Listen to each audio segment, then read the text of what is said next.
Regardons maintenant quelles sont les responsabilités de la CETM. La CETM acquiert sa compétence par le seul effet de la loi. Dès qu'un verdict de non-responsabilité criminelle pour cause de troubles mentaux ou d'inaptitude à subir son procès est prononcé par une cour de juridiction criminelle, que ce soit la Cour du Québec, la Cour supérieure ou certaines cours municipales. Aucune procédure introductive d'instance n'est requise.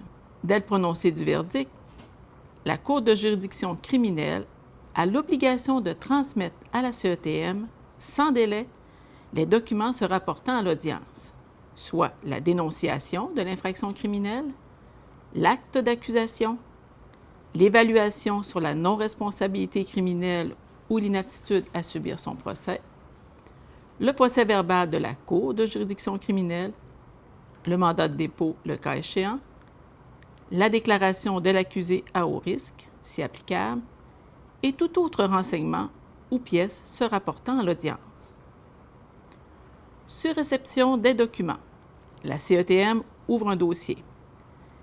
Elle transmet alors une correspondance à l'accusé, à son procureur, au responsable de l'hôpital désigné et au directeur des poursuites criminelles et pénales, qui est le représentant du procureur général du Québec. Sur réception de la correspondance, le directeur des poursuites criminelles et pénales doit transmettre à la CETM sans délai, selon les directives TR 0-1, provenant des directives du directeur des poursuites criminelles, les documents suivants: le précis des faits épurés de certains renseignements confidentiels, la déclaration de la victime sur les conséquences du crime, si elle existe, et les antécédents criminels de l'accusé. Il est important de préciser que la compétence de la CETM se limite aux infractions criminelles qui se retrouvent dans le Code criminel et dans les lois fédérales. La CETM n'a donc pas compétence à l'égard des infractions de nature pénale provinciale qui relèvent du Code de procédure pénale du Québec. La Cour d'appel du Québec s'est d'ailleurs prononcée sur le sujet le 20 novembre 2015 dans l'arrêt Autorité des marchés financiers contre Patrie.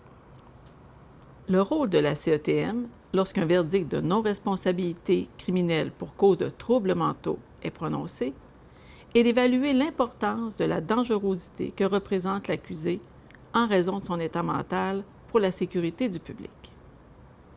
La CETM ne s'occupe pas de la dangerosité qu'il pourrait représenter pour lui-même, mais seulement pour la sécurité du public.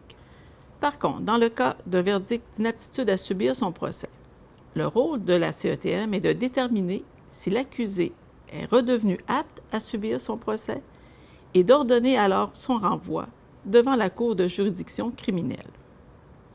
Nous reviendrons plus en détail sur ces deux questions dans les prochains modules. Il est important de noter que la CETM n'a pas de rôle de nature punitive, même si elle continue à utiliser le vocable d'accusé. Ces décisions ont pour but d'assurer la sécurité du public, qui est le facteur prépondérant, et de favoriser la réinsertion sociale de l'accusé. Finalement, la CETM n'a aucune compétence à l'égard du verdict rendu par la Cour de juridiction criminelle. Elle ne peut donc ni le réviser, ni le commenter.